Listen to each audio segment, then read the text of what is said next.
Got some more eggs today. I don't know if you can see them there. There's 4. She lays them in 2 pairs, and then over this side, oop, yeah, that's the best way to see them. 2, and then a single one. And there were probably more eggs laid down, usually in this area. But that's too low. The fish come up and eat those, but these ones up high near the water level don't get eaten. So I've set up this floating box with some eggs in. That's where I'm moving all of the new eggs in, because at the moment I have this breeder box and I have that second internal breeder box back there, which are both full. So I'm still collecting eggs, still trying to hatch them, and we'll see how many we can get. So the newly hatched fry, of which I have quite a few, I'll just go up here, see if we can spot any of them.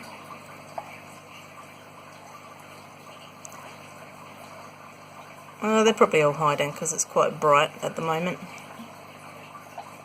But there's a few eggs, a few older ones in there. So the newly hatched fry, I feed vinegar eels because they're small and they wiggle.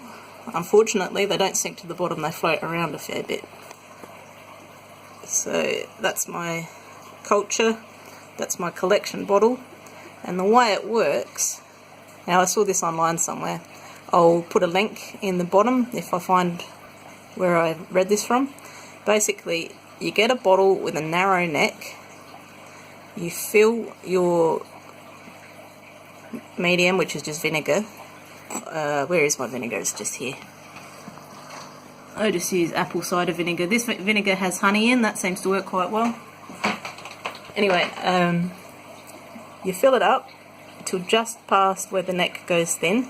You put a wad of filter floss in, and then you top up with fresh water. So the fresh water stays sitting up there. The vinegar eels need oxygen, so they work their way through and end up here. And you can just directly grab a pipette full of worms and there's the end of my pipe there. Drop them straight in. See, they float around. They're great for fish that swim, not so great for Corydoras that stay on the bottom. Some of those will end up on the bottom and the fish will be able to eat them. So when you run out of this water here, you just pull the cork out, tip some of this back in here, tip some of this back in here so that you replenish the worm population. I don't know if you can even see the worms in there.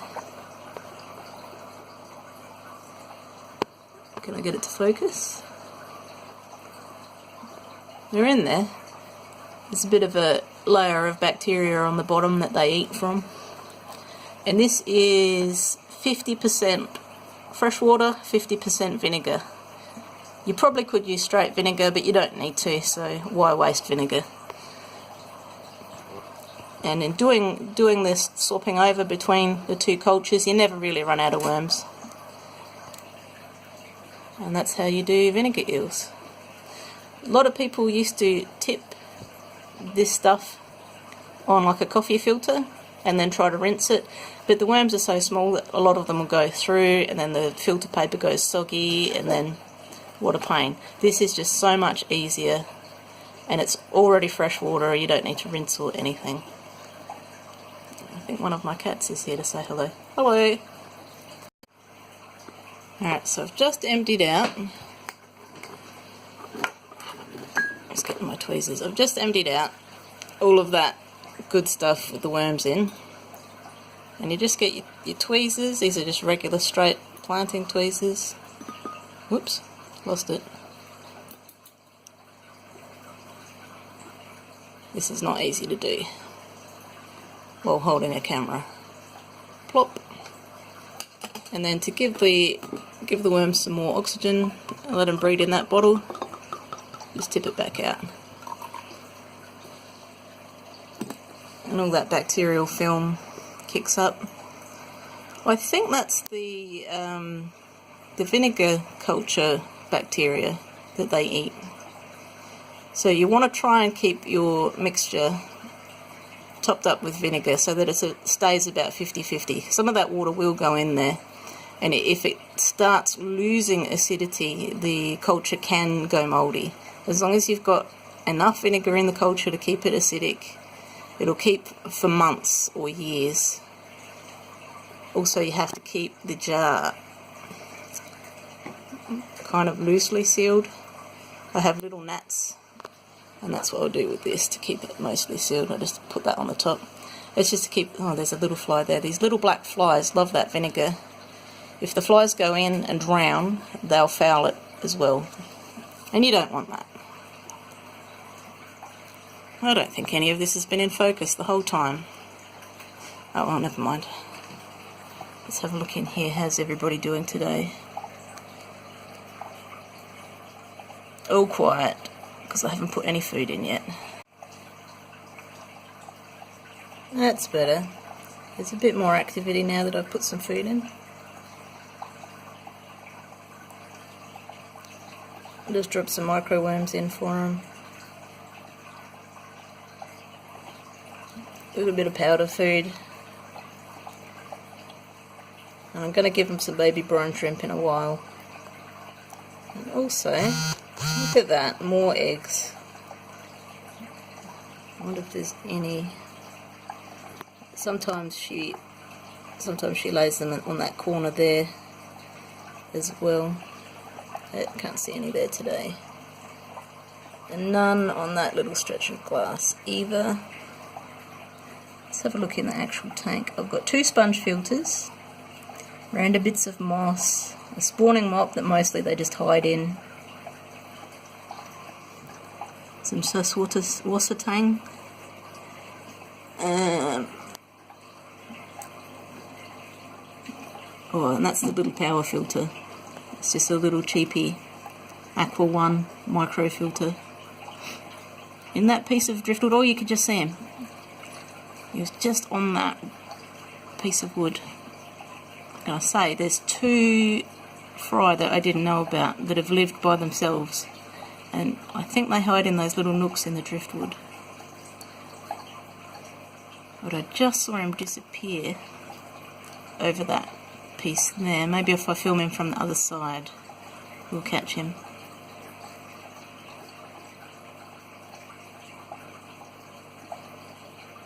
Oh no, there he is, right in the middle there. You could just see him moving. If I could get it to focus, he's just sitting there.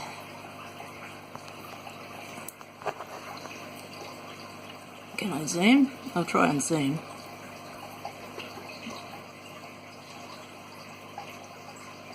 There's a big one behind, but he's just sitting there on the side of that piece of wood, almost invisible. Oh, there he goes. So, very happy. Oh, out of focus. I'm very happy with these fish. Considering I never wanted to buy them in the first place. I'll take you over to my other tank and explain what I mean. This is my other catfish tank.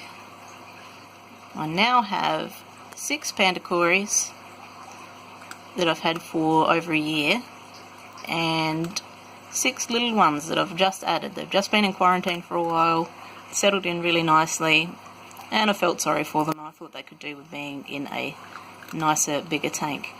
And that little cloud of 12 panda cories is so cool. But also in this tank, and I don't know if I'm going to be able to find them, quite often they hide at the back there. There's one, that's the big fat female. I wonder if I can get this to show her properly.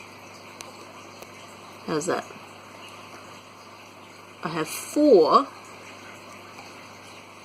of those trilineatus cories, and that's not enough for a school. I originally had more than that, but they did not survive the first Well, it was in the first 4 or 6 weeks that I got them. A lot of them died off, so I only have 4 left.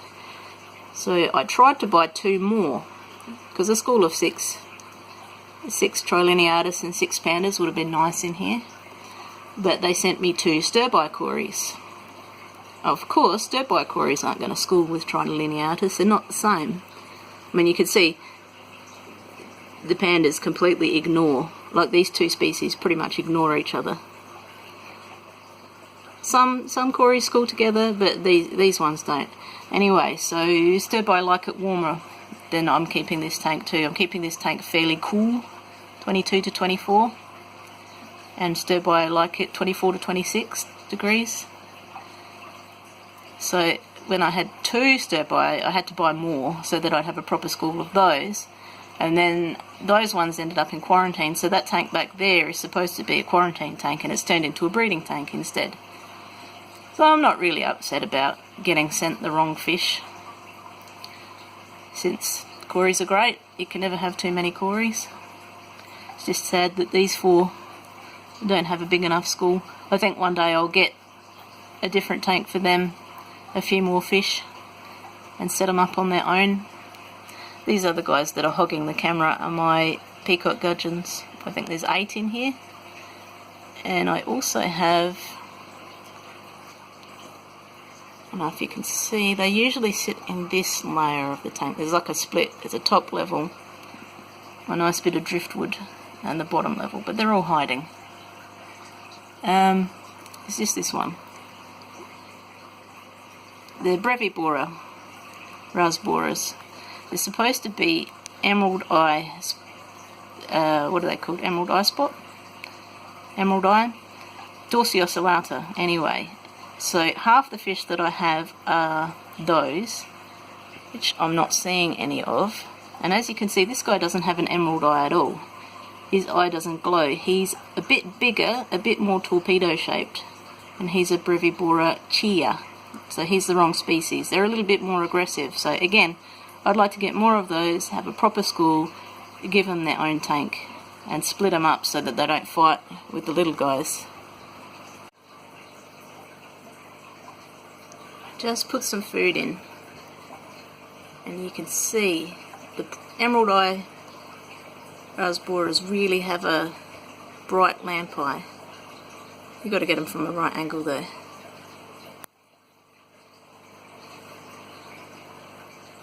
Maybe if I come around this way a bit more. There we go, there's one. And the bigger feathers do not have any kind of lamp eye at all.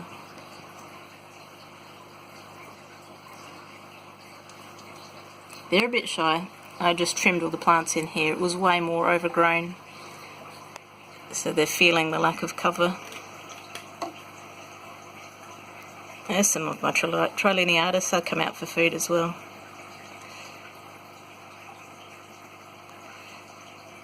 What is with my camera? I don't know if that's filming properly at all.